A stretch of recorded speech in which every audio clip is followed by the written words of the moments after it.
Bismillahirrahmanirrahim. Assalamualaikum warahmatullahi wabarakatuh.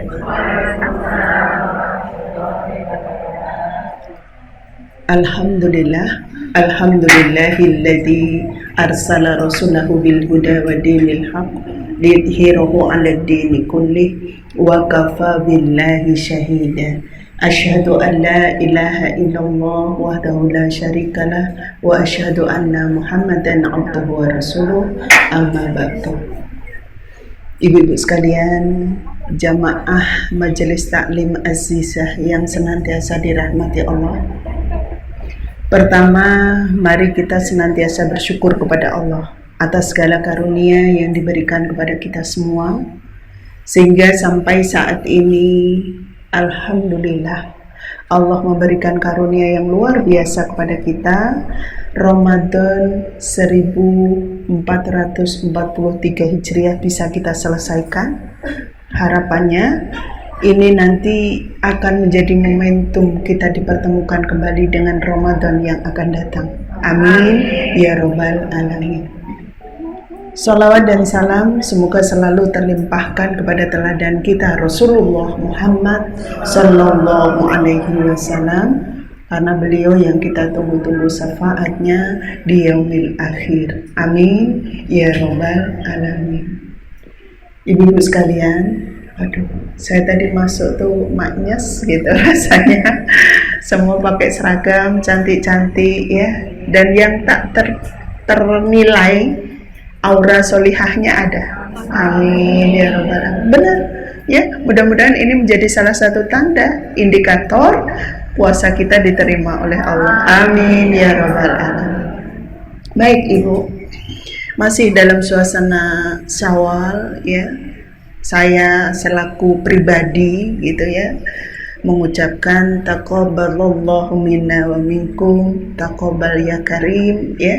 Semoga amal ibadah kita di bulan Ramadan benar-benar diterima oleh Allah, dan ini nanti akan menjadi surprise bagaimana kita mendapatkan janjinya Allah bahwa puasa itu adalah untukku dan aku nanti yang akan memberikan pahala, yang itu tergantung kita masing-masing. Nah, harapannya karena kita di sebuah jamaah yang insya Allah senantiasa kita rintis jamaah ini menjadi jamaah yang diridhai oleh Allah. Mudah-mudahan ketika ada satu yang diterima, semua diterima. Amin ya robbal alamin. Nah, sekali lagi, jika ada, saya nggak bisa berpuisi seperti Mbak Ella tadi ya. Aduh, apa itu ketupat, apa gimana? Mohon maaf ya. Jadi secara ini aja, kalau ada salah-salah kata, salah sikap ya, selama berinteraksi mudah-mudahan ibu semua ridho dan ikhlas untuk memaafkan ya. Insya Allah. Dan untuk penjenengan semua, insya Allah sudah tidak ada masalah dengan saya ya, kosong-kosong ya. Jadi kita sudah berangkatnya sama-sama ingin mencari ridha Allah. Ada gerunjalan di jalan, barangkali ada yang ngerasa ketampar atau apa gitu ya dari apa yang saya sampaikan. Mudah-mudahan sudah lepas, karena sungguh saya tidak tahu siapa yang punya persoalan, siapa yang ketampar, saya juga nggak tahu. Kalau ngerasa ketampar itu sungguh di luar kesanggupan, dan itu mudah-mudahan menjadi obat buat kita. Amin. Baik, Masya Allah, kalau kita ambil ya tema kita tentang indikator puasa kita diterima oleh Allah, harap-harap cemas kita ada, aduh diterima enggak ya, aduh jangan-jangan itu ada gitu ya. Tapi paling tidak gitu ya, ada sesuatu yang kemudian bisa kita tarik benang merahnya. Cuman dua buah nanti, dua poin yang kita akan bisa rasakan apakah puasa kita nanti diterima oleh Allah atau tidak. Baik, sebelum kita melangkah ke sana, kita akan coba tengok dulu. Ibu-ibu sekalian, coba saya tanya secara jujur, jenengan lebih semangat melaksanakan amal soleh di bulan Ramadan atau di luar bulan Ramadan? Kan? Iya. Kenapa kira-kira bisa begitu? Berkali lipat. Ada lagi? Ya udah, itu intinya ya. Allah obral pahala di bulan Ramadan itu, sehingga hari-hari kita menjadi hari-hari yang utama, jam-jam kita menjadi jam-jam yang utama, bahkan nafas kita dinilai dengan zikir kan, kayak gitu ya. Makanya kemudian kita semangat banget gitu ya untuk ngejar agar kita dapat bagaimana kesempatan Allah lipat gandakan pahala itu kita bisa raup sebanyak-banyaknya. Nah, persoalannya, kenapa Ramadan itu sebulan penuh? Bukan persoalan maksudnya, karena ada rahasia apa gitu ya. Kok Allah kasih kita puasa itu sebulan penuh? Tidak kemudian seminggu, tidak kemudian 2 minggu. Kenapa kira-kira? Ada yang bisa jawab? Boleh? Baik, nggak usah terlalu lama, nanti waktunya habis. Karena Allah mau kita dididik selama sebulan penuh, kebiasaan-kebiasaan amal soleh, kebiasaan-kebiasaan kebaikan itu menjadi akhlak yang akan kita kerjakan selama 11 bulan. Masya Allah, gitu ya. Jadi sebulan penuh kita dicecer bagaimana kita puasa, bagaimana kita sedekah, bagaimana kita tilawah, bagaimana kita, waduh, pokoknya sudah deh ya, urusan zikir, urusan apa aja ingat kepada Allah itu setiap saat. Karena kita pahami bahwa setiap saat itu di bulan Ramadan adalah saat-saat terbaik. Tidak ada yang melebihi saat-saat terbaik itu selain di bulan Ramadan. Makanya terus kemudian kita dikejar, ayo, kita kan merasa Ramadan itu waktunya sangat cepat. Iya Pak ya? Ya Allah, artinya apa? Kita berkejar-kejaran bukan karena kita leha-leha, bukan kita santai-santai, tapi kita bersungguh-sungguh, ya Allah, pingin sebulan penuh itu penuh dengan kebaikan-kebaikan, sehingga kita tidak ingin lewatkan, bahkan sampai anggap-anggap, ngantuk-ngantuk, ya toh, tilawah tuh, pengen hatam 1 kali, hatam 2 kali, hatam 3 kali, bahkan, mohon maaf gitu ya, kita yang tadinya tidak tergugah untuk bersedekah di bulan Ramadan, apa yang kita rasakan? Pengen aja, apa yang ada pengen kita kasihkan. Ada orang ini, Masya Allah, semangat atau berlomba-lomba dalam fastabiqul khairat sangat luar biasa di bulan Ramadan. Makanya pinginnya Allah tuh itu menjadi habit, menjadi kebiasaan yang 11 bulan yang akan datang terus jalan, mulai dari Syawal ya, dan seterusnya kita tidak melupakan, kita tidak meninggalkan kebiasaan-kebiasaan kita di bulan Ramadan. Mohon maaf, saya tanya lagi ini, kemarin Ramadan khatam berapa kali tilawahnya? 1 kali, alhamdulillah, 1 kali bisa khatam. Ada yang 1 kali belum bisa, tapi tetap alhamdulillah jika itu kita lakukan melebihi dari bulan-bulan sebelumnya. Ada yang sebelumnya belum baca Quran, pengen bisa. Ada yang tadinya belum bisa menyelesaikan Iqra, pengen menyelesaikan. Di bulan Ramadan kita kejar, Masya Allah nilainya. 1 huruf saja pelipat gandaan pahalanya sangat luar biasa. Tapi pertanyaannya, setelah Ramadan lewat, ini kok ada jedanya lama, kenapa gitu ya? Apakah kebiasaan itu kita lakukan di bulan Syawal mulai tanggal 1 Syawal? Nah, Insya Allah, alhamdulillah. Karena ada yang sampai sekarang tuh sama sekali belum nyentuh Al-Quran, sibuk, wah, tamu banyak, bikin opor, bikin apa segala macam, pokoknya riwah aja. Ada yang belum nyentuh Al-Quran. Udah nggak usah dijawab ya, cukup menjadikan evaluasi. Aduh, saya juga ada yang bilang begitu. Aduh iya, dari kemarin itu pas menjelang Syawal kita lagi menstruasinya lama pula gitu ya. Habis itu sudah kita kejar-kejaran dengan waktu ini waktu itu. Masya Allah ya, harus ditata kembali. Ingat, salah satu indikator bagaimana Allah menerima amalan-amalan kita selama di bulan Ramadan adalah yang pertama, bertambah iman kita kepada Allah, terutama kepada hal-hal yang gaib. hal-hal yang tidak dilihat, hal-hal yang tidak bisa kita saksikan dengan kasat mata. Berimannya seperti apa? Yakinnya seperti apa? Yakin kalau Allah akan memberikan balasan yang luar biasa, walaupun kita tidak pernah ditunjukin nanti mau dibalas seperti apa. Tadi kan sudah saya sampaikan di depan bahwa puasa kita itu adalah untuk Allah. Allah yang akan kasih. Kita semangat, padahal belum ditunjukin loh mau dibalas seperti apa, kan kita tidak ditunjukin. Tapi kita yakin, ya Allah, yakin banget kalau Engkau akan memberikan balasan yang luar biasa. Iman itu namanya. Kita tidak pernah menyaksikan di mana Allah berada, bagaimana wujudnya Allah, tapi kita yakin dengan janji-janji Allah karena ada iman. Allah kasih hidayah di dalam hati kita. Nah, sekarang pertanyaannya, kita ditinggal Ramadan, sedih apa seneng? Ya Allah, itu bagian dari kita ditunjukkan tanda iman kita kepada Allah. Ketika ditinggal Ramadan sedih. Terus sedihnya seperti apa? Nah, tanya lagi ini ya. Kalau kita sedih tapi tidak ada perubahan, kalau kita sedih tapi kebiasaan-kebiasaan di bulan Ramadan tidak pernah kita lakukan, itu namanya omong. Lamek sedih dong. Tidak ada bukti nih, mana buktinya? Kalau kamu sedih, harusnya kebiasaan kebaikan di bulan Ramadan itu kamu kerjakan. Ayo, saya rindu dengan Ramadan. Saya ini, makanya kebiasaan-kebiasaan saya tilawah maksimal, saya sedekah maksimal. Kita lakukan lagi.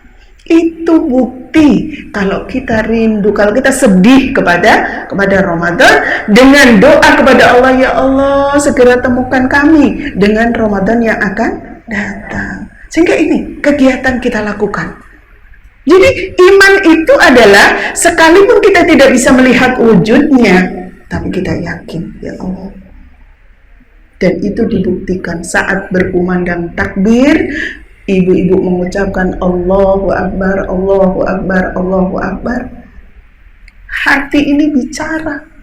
Apa yang ibu rasakan? Gembira, sedih, campur, ya Allah. Hanya Engkau yang maha besar. Engkau yang sudah mengkaruniakan kami Ramadan sebulan penuh bisa kami lalui dengan amal soleh yang maksimal. Maka Allahu Akbar, walillahil hamd. Kita hanya membesarkan Allah saja yang maha besar, dan kita bersyukur kepada Allah dengan syukur yang sedalam-dalamnya. Masya Allah. Ada kira-kira yang bisa jamin sebulan penuh bisa menunaikan Ramadan? Tidak ada, kecuali dari Allah. Kemarin itu, mohon maaf, saya belum pulang ke Jawa Timur. Pulang ke Jawa Timur itu hari raya kelima. Itu berita duka saudara kami, ya, masih terah gitu. Sudah ada 5 orang yang meninggal 3 hari sebelum hari raya. Artinya apa?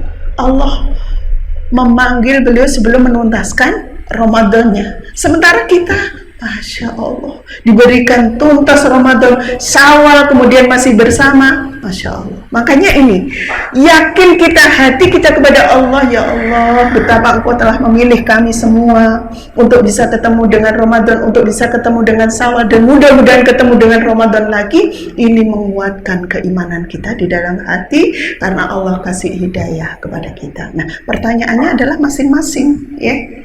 Kita yang bisa merasakan bagaimana nikmatnya ketika kita beribadah di bulan Ramadan, dan bagaimana kita merasakan kumandang takbir yang kita ucapkan itu nyampe ke hati atau hanya manis di lisan. Ada yang suaranya bagus, takbir, tapi hatinya gak ngeruh, ya. Yang ada adalah, wah, besok sajiannya apa ya? Opor, kue-kuenya, kue-kue yang mahal-mahal, nastarnya yang kelas menengah ke atas, atau apa? Kalau putaran kita di situ, ini indikator sayang, ya, sayang bahwa kita itu baru masuk pada level yang apa kira-kira? Level Syawal, level opor gitu ya. Tapi ketika dalam hati kita, Masya Allah, aduh, ada getaran yang tidak bisa diterjemahkan karena rasa cintanya kepada Allah, ya. Walaupun tidak pernah menyaksikan tadi, ya Allah, getaran takbir ini membuat kita, Masya Allah, merindukan kembali bagaimana sesungguhnya nikmatnya ketika kita beribadah di bulan Ramadan. Masya Allah, ya. Jadi itu. Sehingga tadi tanda-tanda yang pertama kan indikatornya menambah keimanan kita, ya. Jadi membuat kita selepas Ramadan lebih yakin kepada Allah, lebih beriman kepada Allah, dan kalau diterjemahkan dengan kata-kata karena kita muslimah semua, menjadi lebih solihah. Ini pertanyaannya. Nanti ada indikator kalau mungkin bisa kita pakai, apakah saya masuk kok sekarang jadi begini lagi atau begitu lagi, nanti kita bisa lihat, ya. Nah, tadi keimanan itu pertama sedih ketika ditinggal Ramadan, yang kedua gitu ya, dari tanda kita iman kita semakin bertambah tadi kan sedih, kemudian yang kedua itu perbanyak istighfar. Jadi kita mohon ampun terus kepada Allah. Ya Allah, Ramadan udah lewat, ya Allah, aku yakin gitu ya bahwa amal-amalku nanti akan Kau terima, tapi kok masih ada dosa. Kadang kita terngiang gitu ya dengan perbuatan tidak baik kita, padahal janji Allah mau diampuni. Sehingga apa? Tidak kemudian menjadikan kita kibir, sombong gitu ya, tapi menjadikan kita tawadu, selalu memohon ampun, selalu perbanyak istighfar. Kapan istighfarnya? Kapan aja. Ya Allah, kadang orang beriman itu insya Allah benar bisa rasakan semua. Ketika melihat kebaikan itu sangat termotivasi, tapi ketika ada dosa, nyes di hati itu, ingat dosa-dosa kita. Ya Allah, iya pernah melakukan dosa. Akhirnya yang keluar dari lisan adalah otomatis astagfirullahaladzim, astagfirullahaladzim. Tapi astagfirullahnya tidak dengan marah ya. Kadang kita ngelihat itu saking semangatnya, lihat anak kita melakukan salah, astagfirullahaladzim. Beda. Ini adalah penghayatan dalam hati karena kita nyadar bukan karena pelampiasan kemarahan gitu ya. Beda gitu ya. Dan Allah Maha tahu tujuan kita istighfar itu untuk apa gitu. Kalau itu hanya sekedar maaf ya, matanya melotot dan kemudian geram gitu tangannya, wah ini ya. Makanya Masya Allah ya, jadi istighfar yang banyak Ibu. Basahi lisan kita dengan istighfar, basahi lisan kita dengan mohon ampun kepada Allah ya. Itu sebagai bentuk dari bagaimana kita beriman kepada Allah ya. Terus kemudian yang ketiga ya, jadi dari iman tadi, ketika menunjukkan kita iman kepada Allah, lebih menguatkan iman kita kepada Allah setelah sedih. Kemudian yang kedua, bagaimana kita berbanyak istighfar. Kemudian yang ketiga adalah bagaimana kita bersemangat untuk melakukan kebaikan. Semangatnya itu dijaga ya, dijaga, dan kemudian apa? Istiqomah, istiqomah kita ya. Jadi semangat melakukan kebaikan tidak hanya, nek bahasa Jawa itu maaf ya, ada peribahasa anget-anget taya ayam, itu bukan ya. Semangatnya lagi habis taklim, habis itu berapa hari udah hilang, lepas, enggak. Kita semangat istimror ya, continue. Istiqomah itu continue, walaupun sedikit tapi dilakukan terus. Itu yang disuka oleh Allah ya. Allah tuh lebih suka amalan yang sedikit tapi continue dilakukan daripada amalan yang banyak sekali tau wis sedekah sak entek-entek bar ngono wis lemes gitu ya, nggak ada apa-apa, nggak tilawah sampai khatam berapa, mungkin 3 hari bisa khatam gitu ya, tapi habis itu udah sekian lama nggak disentuh Al-Quran. Tidak begitu. Jadi sedikit tapi istiqomah, bersemangatnya berbuat baik. Setiap ada peluang kebaikan, kita tuh nggak nunggu orang lain ya, yang lain dulu aja deh. Tidak, kita tidak yakin bahwa kesempatan beramal baik itu akan datang lagi berikutnya. Makanya ketika ada peluang, segera kita ambil, jangan dihindari, jangan silahkan orang lain dulu. Itsar, mendahulukan saudaranya untuk berbuat baik, bukan dalam urusan begini ya. Jadi kita harus bedakan, kalau urusan begini kita harus yang mengambil, karena kita tidak yakin akan ada kesempatan lagi yang Allah berikan kepada kita. Ingat, niat baik itu harus segera ditunaikan, karena niat baik itu tidak bertahan lama. Setan tuh akan terus gerogoti, nyerang dari kanan, kiri, muka, belakang ya. Janganlah, kamu mau sedekah, kebutuhanmu masih banyak, masih ini, masih itu. Udah itu terus, makanya begitu kerenyet mau melakukan kebaikan, segera lakukan. Ya, jadi iman itu begitu ya, bersemangat dalam melakukan kebaikan dan istiqomah.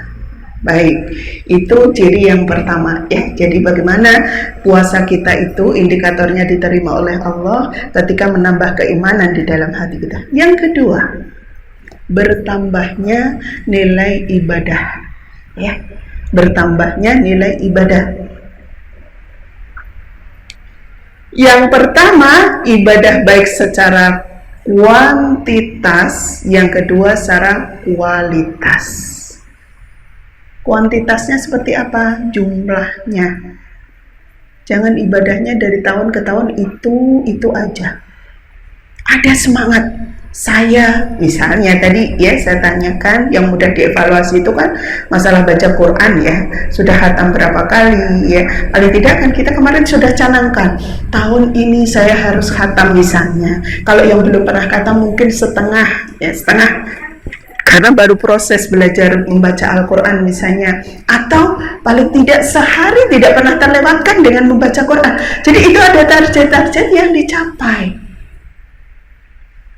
Kemarin ada yang tidak kesampaian, misalnya mau khatam 2 kali, baru sekali udah nggak sampai. Ada? Alhamdulillah. Punya rencana besar, tapi Allah izinkan baru segini, ini bersyukur daripada tidak punya rencana. Karena kalau tidak punya rencana, kita mau memantau tuh susah. Ini ceritanya, ini bukan, mudah-mudahan Allah Maha Tahu ya, kita sedang berlomba di rumah itu. Saya kan perempuan sendiri, anak saya 3 laki-laki, suami saya laki-laki. Secara kesibukan kalau Ramadan itu kan beda ya, laki-laki sama perempuan. Ya Allah, kita bangun subuh, sebelum subuh itu kan mau ngejar tahajud lagi, itu kan paling kekejar 2 rakaat atau 4 rakaat, 1 witir kayak gitu. Kalau yang laki-laki kan bisa banyak, di masjid full, di ini full. Kita kan nyiapin untuk sahur. Kita sudah siasati sahur seadanya, nggak kekejar juga. Sehingga apa? Kita putar target nanti khatam sekian. Masya Allah, setelah dievaluasi, ternyata kalau punya target bisa kesampai. Tapi kalau enggak, dulu yang tahun 2 tahun awal pandemi itu nggak bisa kesampai, walaupun waktu luang banyak di rumah ya. Jadi apa hikmahnya? Saya yakin dengan kata-katanya Ali bin Abi Thalib, beliau menyampaikan bahwa kebaikan yang tidak terorganisir akan terkalahkan dengan keburukan yang terorganisir gitu ya. Artinya kita pengen punya target khatam, tapi kalau tidak direncanakan, tidak di planning, maka itu akan susah kita evaluasi. Alah wis tekan karepmu rayo karepmu kan kayak gitu ya. Tapi bila kalau kita terkejar belum baru sampai ini, akhirnya apa? Kita menyediakan waktu betul ganti, manakala saat itu kita tilawah, sementara tidak bisa tilawah, saatnya sedekah belum bisa sedekah, itu kita kejar. Tapi kalau enggak, glowos semuanya, lewat begitu aja. Dan alhamdulillah karunia Allah, karena di planning kemarin, alhamdulillah banyak yang lebih tinggi dari ekspektasi, alhamdulillah itu ya. Sehingga ini yang kami kemarin akhirnya setelah 1 Syawal kita ketemu sekeluarga gitu ya, terus kemudian evaluasi, kemudian ini pertahankan, ayo dijaga lagi, dan kemudian kita alhamdulillah ya, izin Allah kompak kita jaga ya, walaupun yang perempuan ketayalan gitu ya, karena ya semuanya kan harus menyelesaikan ya Bu ya, cucian nggak bisa kita limpahkan ya, masak juga tetap kita harus tangani. Sementara ini akhirnya apa, mereka nyadar, laki-laki pun juga sakjane ngurus rumah itu ndak harus yang perempuan, semuanya kita bisa libatkan, akhirnya begitu guys. Alhamdulillah, lantaran itu keberkahannya adalah sekarang anak-anak sudah bisa mandiri ya, bisa ini sendiri. Alhamdulillah uminya jadi lebih ringan gitu ya, nggak semuanya tumplek-plek gitu. Kemarin saya tinggal ke Jawa Timur ada 1 minggu, alhamdulillah ternyata ya bisa masak, bisa nyuci, rumahnya bersih, alhamdulillah. Mek nggak tertata ya, mek itu aja itu, tapi sudah karunia yang luar biasa. Ya Allah, tuh anak-anak tuh ternyata kalau ditinggal ya bisa pecah ininya tuh, bisa gitu loh. Kadang-kadang kita ibu itu yang nggak tega aja, teganya itu aduh nggak tega, ini nggak tega, padahal mereka itu sesungguhnya sudah diberi kemampuan oleh Allah sangat luar biasa, dan nyatanya seminggu mereka juga nggak kelaparan. Sampai cuman saya tinggali uang loh, betul ya, untuk urusan masak itu terserah kalian mau beli apa, mau masak apa, ternyata macam-macam, ada yang punya ide ini.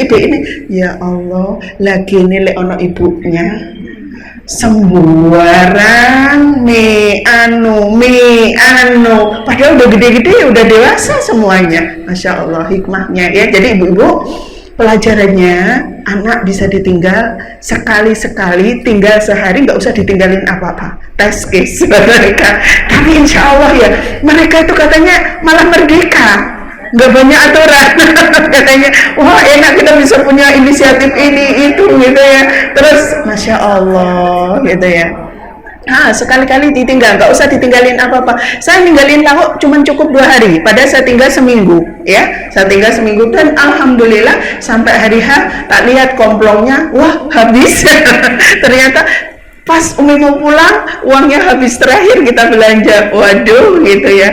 Tapi alhamdulillah di situ saya ngelihat ya Allah, ternyata benar kekhawatiran kita selama ini tuh tidak beralasan, tidak mendasar, karena mereka semua sudah dibekali sama Allah. Insya Allah ketika kita menyelesaikan sesuatu dan mereka kita biarin, insya Allah bisa ya. Hai, itu ya.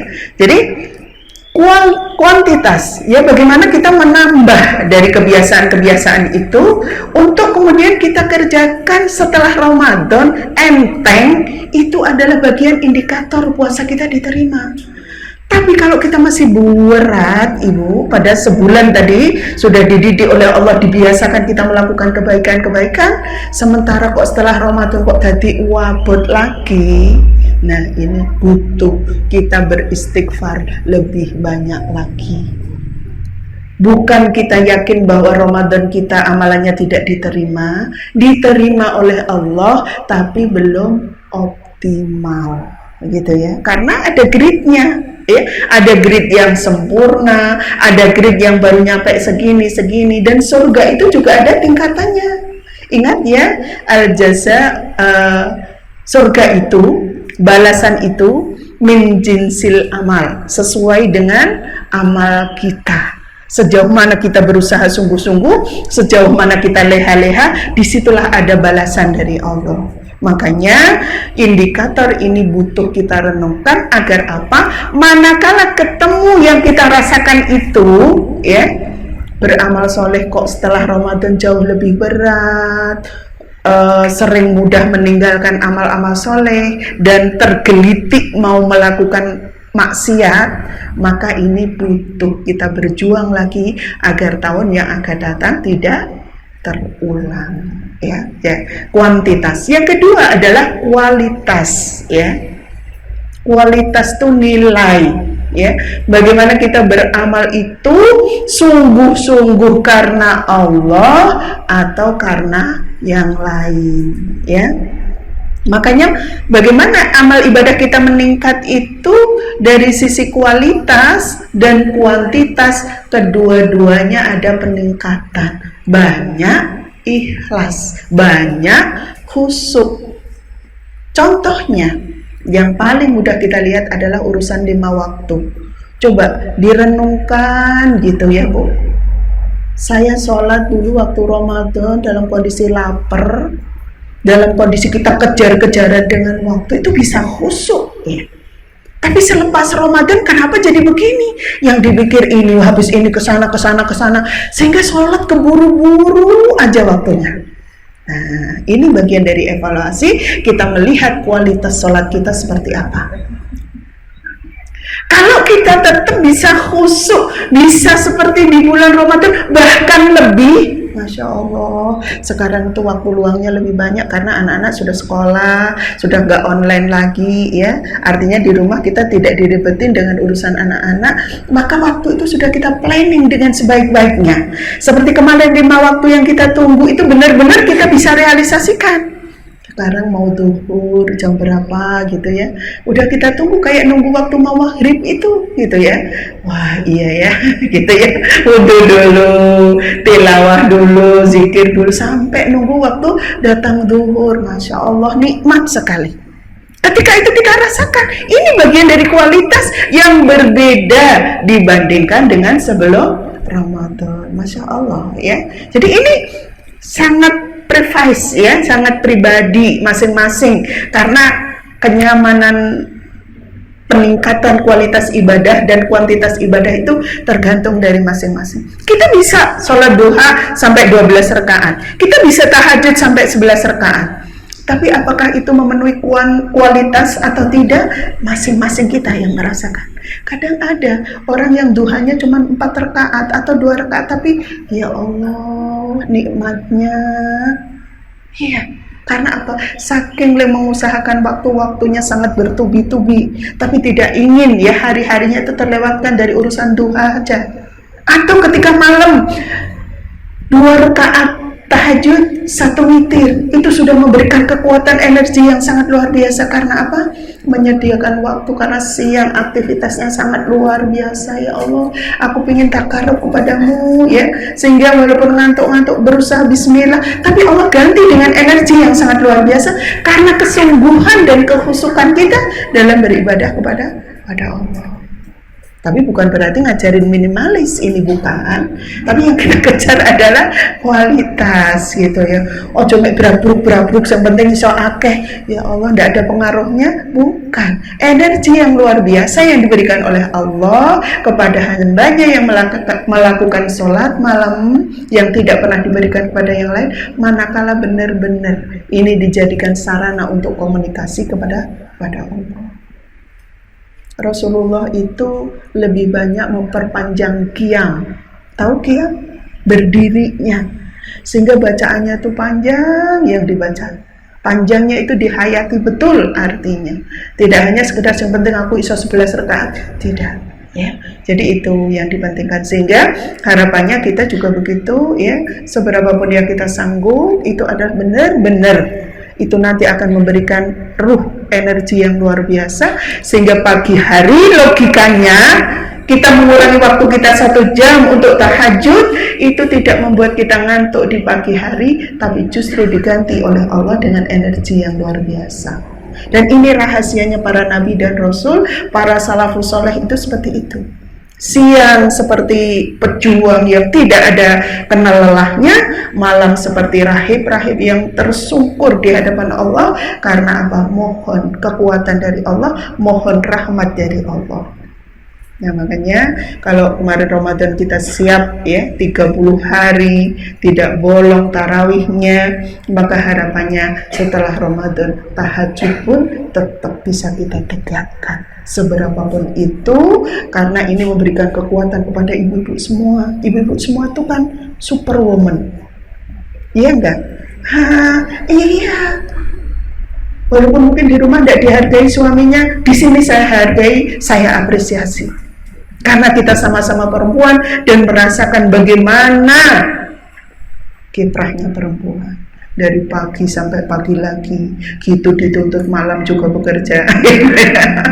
Masya Allah, luar biasa ya. Dan gitu pun kadang-kadang kita sudah nyediain apa-apa gitu ya. Udah rempong sana sini. Penghargaan pun tidak akan keluar. Karena yang kita harap adalah penghargaan dari Allah, bukan penghargaan dari pasangan. Kalau pasangan menghargai itu DP aja, jangan menjadi tujuan ya. Terus kemudian kalau nggak ada yang menghargai, ket isu, aku kiano teko, dihargai ke enggak usah sakit hati. Kalau kita berharap kepada pasangan, sering kecewa nanti. Iya Pak ya. Duh, Masya Allah, saya ngono nggak sedih. Karena apa? Karena bukan itu sesungguhnya yang kita cari. Penghargaan itu hanya dari Allah, dan itu pasti menyenangkan. Karena Allah tidak pernah melupakan dari apa yang kita kerjakan, walaupun hanya sebesar biji sawi. Ya Allah, biji sawi itu seberapa sih? Itu semua ada catatannya. Masya Allah. Itu loh pahalamu. Nanti wis orang usah ngarep-ngarep kok. Suamimu udah nggak usah mengharap dari anakmu, udah nggak usah dari aku aja gitu ya. Nanti tak hargai semuanya, ada nilainya semuanya. Dan kalau kamu ikhlas, wah, panen nanti insya Allah. Amin ya rabbal alamin. Nah, itu ibu-ibu sekalian. Sehingga dari situ 2 poin inilah yang menjadi indikator bagaimana puasa kita diterima oleh Allah atau tidak. Rasakan, apakah saya bertambah yakin keyakinan kita, keimanan kita kepada Allah, apakah saya tambah dalam urusan ibadah kepada Allah, baik secara kualitas maupun kuantitas. Ini pertanyaan besar buat kita masing-masing, sehingga apa nanti akan kita lihat. Lihat lagi indikator berikutnya, jika amal kita tertolak, maka kita akan cenderung kembali melakukan maksiat-maksiat kepada Allah. Ramadan lewat, udah balik lagi, ya Allah. Ibu yang tadinya manis-manis, gak pernah marah sama anak, tiba Ramadan lewat marah-marah lagi.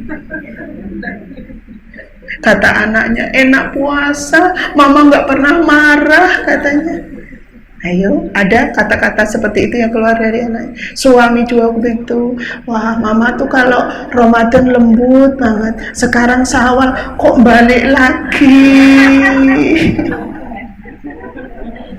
Nih hati-hati kalau begini ibu. Kita sempat was, ya Allah, jangan-jangan Ramadan kita lewat, sudah tidak ada bekasnya. Sayang ibu ya. Kalau sudah ketemu begitu, pulang dari sini istighfar yang banyak, mohon ampun yang banyak pada Allah. Ya Allah, jangan kau sia-siakan Ramadan kami kemarin, ya Allah. Salah satu kita bisa berharap banyak ketemu Ramadan yang akan datang kalau maksiat itu sudah jauh dari kita. Kan terbelenggu dengan amal-amal soleh kita. Kemarin kan ada junnah, ada perisai gitu ya, sehingga setan tuh tidak tembus untuk goda kita. Tapi selepas Ramadan kok tembus lagi ya. Makanya ini jadi renungan buat kita semua, agar apa, kita punya ya dari Ramadan ke Ramadan itu sesuatu yang lebih ya. Syawal itu kan artinya meningkat. Syawal itu artinya ada perubahan ya. Bagaimana yang tadinya kurang baik menjadi baik ya, yang tadinya baik menjadi lebih baik ya? Yang tadinya lebih baik menjadi lebih baik lagi ya. Itu seperti itu ya. Sehingga kalau itu belum kita rasakan, belum kita lakukan, ya Allah, ada apa ya yang salah dengan diri saya gitu ya. Majelis yang saya hadiri dari waktu ke waktu, masa tidak memberikan pengaruh kayak gitu ya. Sehingga ini butuh introspeksi, butuh evaluasi. Harapannya Ramadan yang akan datang kita bisa ketemu. Harapannya Ramadan yang sudah berlalu diterima oleh Allah amal-amal soleh kita. Amin ya rabbal alamin. Yang terakhir, kita berdoa kepada Allah ya. Jadi setelah tadi bagaimana kita mengetahui indikatornya, maka kalau kita sudah ketahuan kita pada posisi yang mana, berdoa, minta kepada Allah, ya Allah, itu sudah berlalu, maka aku mohon ya Allah, apapun yang sudah aku kerjakan, Engkau terima amal-amalku seberapapun itu. Dan kalau ada salah, hilaf, ada sesuatu yang barangkali Engkau tidak berkenan, semoga Engkau berkenan untuk memaafkan, sehingga Engkau izinkan aku menjadi hamba-hambamu yang dalam Quran jelas Engkau janjikan la'allakum tattaqun. Takwa itu seperti apa? Takwa itu adalah orang yang termotivasi baik dalam urusan kebaikan luar biasa, dan termotivasi untuk menjauhkan diri dari kemaksiatan juga luar biasa. Artinya kita berlomba-lomba, ya Allah, ketika ada kebaikan dicari, ketika ada keburukan tuh ngumpet, tahu ngumpet ya, sembunyi, jangan sampai aku lihat keburukan itu sehingga aku tergoda. Godaannya wanita apa tentang keburukan? Harta, fitnahnya itu di harta, apalagi masa-masa seperti sekarang, Masya Allah. Kalau laki-laki, wanita ya godaannya, bagaimana dia puasa bisa memejamkan mata, saat puasa sudah lewat, apakah melotot atau tidak? Nah, ini dia ya, makanya kita berlindung pada Allah, mohon kepada Allah agar kebiasaan-kebiasaan baik yang sudah kita kerjakan di bulan Ramadan benar-benar menjadi amal soleh yang diterima, dan itu menjadikan akhlak kita 11 bulan yang akan datang. Dan kebiasaan-kebiasaan buruk yang sudah kita tekan gitu ya, itu tidak akan pernah kita coba buka-buka lagi setelah bulan Ramadan, dan harapannya Allah mengizinkan ini menjadi akhlak kita. Kita tidak terketik lagi untuk mencoba kemaksiatan, dan akhirnya kita diizinkan oleh Allah menjadi muslimah-muslimah yang solihah. Amin ya rabbal alamin. Baik, kiranya itu yang bisa saya sampaikan. Ada yang mau ditanyakan, ada yang protes, monggo silakan Ibu ya. Sebelahnya kanan Mbak Ila mau tanya. Assalamualaikum warahmatullahi wabarakatuh. Waalaikumsalam warahmatullahi wabarakatuh. Mohon maaf saya minum dulu ya. Perkenalkan, nama saya Prasyati. Saya Nggih, monggo Ibu. yang saya mau tanyakan, anak saya itu usianya 9 tahun. Pondok dari usia 7 tahun di pesantren. Nah, kemarin kan pulang ibu saya itu kakinya sakit. Jadi kalau saya itu sering sok berangkat, jadi nggak bisa ke masjid. Kalau saya itu nemenin ibu saya setiap malam sampai 30 hari, nemenin sholat tarawih di rumah. Biar ibu saya bisa sholat kemarin. Nah, terus anak saya itu kan belum hitam ya. Itu saya kalau untuk mengimami kami, ibu saya, adik saya berpuasa itu orangnya sampai 15 orang ke 12 orang ya segitu. Saudara-saudara saya mengenai ibu saya sholat di rumah. Nah, anak saya itu yang imamin. Alhamdulillah berani dia. Bacaannya bagus. Iya, baik. Terima kasih. Assalamualaikum warahmatullahi wabarakatuh. Waalaikumsalam warahmatullahi wabarakatuh. Ada secara fikih yang perlu kita luruskan dulu. Yang pertama, yang namanya sah menjadi imam tuh salah satunya adalah baligh, ya. Udah baligh itu udah mimpi basah kalau laki-laki. Ukurannya bukan dia khitan atau belum. Banyak yang sudah khitan tapi belum balik, banyak. Yang belum khitan sudah balik, banyak ya. Jadi ukurannya balik itu adalah dia sudah mimpi basah ya. Tahu yang mimpi basah, ibu-ibu semua tahu ya. Itu yang menjadi ukuran, dan itu menjadi syarat jika laki-laki jadi imam. Maka yang pertama syaratnya baligh, yang kedua bacaannya ya, bacaannya itu sesuai ya, insya Allah yang lebih fasih dari di antara yang ada. Kemudian yang ketiga adalah secara usia di atas dari yang ada, kalau tidak ada ukuran bacaan tadi. Dan dia kenapa baligh? Bisa membedakan antara halal haram, itu sudah bisa membedakan, dan di situ sudah terjadi taklif. Apa tuh taklif? Pembebanan kepada laki-laki yang sudah balik itu. Nah, persoalannya kalau beliau jadi imam belum khitan, tapi kita tidak tahu sudah balik apa belum, maka ini menjadi syarat boleh ya. Kita tidak tahu bahwa syarat imam itu harus ada urusan balik, sementara di situ laki-laki yang paling dipandang mampu adalah dia yang masih usia 9 tahun, pun boleh sah. Kecuali ibu tahu syarat ini berlaku di rumah ini, tidak ada laki-laki yang balik, tidak masih ada laki-laki yang ini, tapi kok pakai itu, maka sahnya jamaah tadi tidak diterima, tapi sholatnya tetap diterima. Tapi sahnya jamaah itu kemudian mendapatkan pahala 27 derajat, itu bagian dari syarat itu yang terpenuhi. Tapi ketika tidak tahu, tidak ada hukum, dan insya Allah sah urusan jamaahnya. Jadi nanti tahun depan mudah-mudahan beliau sudah ini ya, balik dan kemudian memenuhi. Wah, ini luar biasa. Insya Allah walaupun usia 9 tahun kalau dari pesantren bacaannya lebih di atas rata-rata kita yang tidak ke pesantren, insya Allah ya. Sehingga ini insya Allah sudah bisa dijamin ya bagaimana beliau memahami. Dan alhamdulillah tadi usia 9 tahun tuh kalau di pesantren beda Bu ya. Jadi didikan untuk mandiri, untuk berani itu beda ya. Beda dengan di rumah yang apa ya, kompetisinya itu beda, pokoknya beda lah ya, karena memang dikondisikan ya, salah satu kadar pesantren itu kan begitu, harus berani jadi pemimpin kalau laki-laki karena nanti memang fungsinya untuk jadi kolam. Ngaten Ibu ya. Ya baik, ada lagi?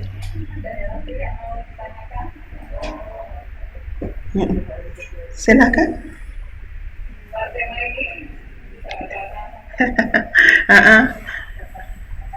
Silakan. Saya tuh tadi baru nyadar, iya ya, selama ini lama banget saya ndak ikut foto ya. Keburu-buru aja waktunya. Iya, nggak ada? Ada, oh ya, masih ada satu lagi. Silakan. Assalamualaikum warahmatullahi wabarakatuh. Waalaikumsalam warahmatullahi wabarakatuh. Selama ini saya kan punya anak kita, jadi saya nggak pernah jamaah di masjid untuk tarawih. Tapi sholatnya di rumah sendiri. Nah, sekali saya pernah di masjid, tapi di masjid itu cuma kan sesekali ya masjid merasa bacaannya kurang pas gitu. Tapi akhirnya saya kembali lagi ke rumah, sholat sendiri, sholat terawih sendiri. Itu gimana? Terima kasih. Wassalamualaikum warahmatullahi wabarakatuh. Waalaikumsalam warahmatullahi wabarakatuh. Kedudukan fikih harus kita pahami secara logika, bukan secara perasaan ya. Perempuan itu afdolnya sholat di rumah. Ketika dia harus ke masjid, mau berjamaah, bukan tidak boleh. Kisahnya sahabat perempuan ketika zaman Rasulullah juga ada yang sholat di masjid ya. Tapi satu syaratnya, tidak bisa memunculkan fitnah di antara yang lain ya. Karena laki-laki itu kalau datang ke masjid, kemudian ada perempuan yang sampai saya pernah cerita itu ya. Ada perempuan yang mau berangkat ke masjid wangi, di ini sudah suruh balik, suruh mandi lagi biar tidak wangi. Artinya bukan berarti wanita boleh ke masjid kalau bau, bukan ya. Tapi yang di situ bau wangi itu yang sudah mengubah dari niatan laki-laki yang tadinya lurus mau sholat takarrub kepada Allah, karena tercium bau wangi yang dibayangin tidak seperti kita Bu. Laki-laki langsung dirancang bayangannya. Kalau seperti itu bagaimana? Apakah membawa manfaat kita ke masjid? Justru membawa mudarat, celaka. Makanya sama salah satu sahabat, ketika wanita ini tadi berangkat ke masjid bau wangi, tujuannya mau berjamaah, pulang dulu, mandi dulu, baru kalau sudah nggak wangi lagi, biasa gitu, nggak ada baunya, ke masjid. Karena ini bisa mengubah yang tadinya dia akan dapat pahala jadi mendapatkan dosa. Nah, terus sekarang alasan ibu tidak nyaman di masjidnya karena bacaan imamnya yang kurang pas. Nah, ini butuh diluruskan. Imam yang bacaannya kurang pas itu karena tidak ada yang lain atau sudah dikondisikan sebenarnya ada yang lain yang bacaannya lebih baik. Kalau tidak ada dan itu satu-satunya, maka ini bukan menjadi halangan ibu untuk tidak berangkat ke masjid sekiranya tadi fitnah tidak bisa, sudah kita kondisikan ya, kita tidak memunculkan fitnah. Anak ABK pun diajak, tidak masalah, tidak mengganggu dan lain sebagainya. Maka sebenarnya ini bagian dari syiar ibu. Boleh ibu datang ke masjid walaupun bacaan imamnya kurang pas. Ditoleransi dalam urusan seperti ini karena nggak mungkin misalnya kita perempuan yang bacaannya baik terus kemudian kita jadi imam, kan nggak mungkin gitu ya. Artinya apa-apa adanya diterima dulu. Kalau ada memang yang tadi bacaannya bagus, usianya di atas kita dan seterusnya, artinya kualitas itu kalau tidak ada, grade-nya diturunkan. Yang penting sholatnya ada yang memimpin atau ada imamnya. Nah, Sehingga sikap ibu mungkin bisa diubah ya, diluruskan. Saya tidak datang ke masjid itu karena apa dulu? Nah, kayak gitu ya. Kalau memang karena udzur nanti anak saya mengganggu, atau karena saya memahami kok saya lebih bisa menerima hadis, karena hadis itu ada hadis yang detil banget ya. Tapi tolong ini dipahami, jangan kemudian membuat kita mungkret untuk datang ke masjid ya. Wanita itu afdalnya sholat di rumah. Setelah di rumah cari ruangan yang tersembunyi. Di kamar itu jauh lebih afdal. Di kamar lagi kalau kamarnya masih luas, masih nggak kedap suara, cari yang kedap suara, sampai seperti itu. Kenapa? Peluang wanita untuk sholat itu sangat tinggi. Sehingga dia beribadah itu rata-rata terganggu karena ingin, mohon maaf ya, dilihat orang, pokoknya segala macam lah yang intinya gitu. Nah, hadis ini adalah melindungi banget biar muslimah salihah yang sedang melakukan sholat, ibadah tidak terganggu dan tidak rusak niatannya karena itu gitu. Tapi kalau kita datang ke masjid, ya wis ra masalah, orang pengen pamer, masya Allah, monggo, sangat baik untuk syiar apalagi di bulan Ramadan. Bahkan kalau sudah nyampe sholat Idul Fitri gitu ya, wanita-wanita yang sedang haid pun suruh keluar rumah ya, datang memenuhi, mana itu di lapangan boleh, di masjid boleh, yang penting untuk syiar. Bahkan pulang berangkatnya mungkin lewat, kalau sini masjid misalnya, datangnya lewat sini, pulangnya nanti suruh lewat sana gitu ya. Jadi jalan yang berbeda, datang dan pergi itu jalan yang berbeda karena untuk apa? Syiar. Tunjukin bahwa ini adalah hari kemenangan Islam, hari kemenangan kita, hari besar kita, seperti itu. Islam itu luar biasa, Islam itu memakmurkan semuanya, bahkan yang sedang haid pun disuruh datang untuk ke masjid walaupun tidak ikut sholat. Wallahu a'lam bishawab. Maka Ibu bisa diterima kira-kira? Ya. Baik, ya. Alhamdulillah ya. Itu ya, saya kira cukup waktunya, sudah jam 9 lebih. Atau masih ada pertanyaan? Sudah? Oh, masih ada. Biar tidak jendal nanti, silahkan satu lagi ya. Waalaikumsalam warahmatullahi wabarakatuh.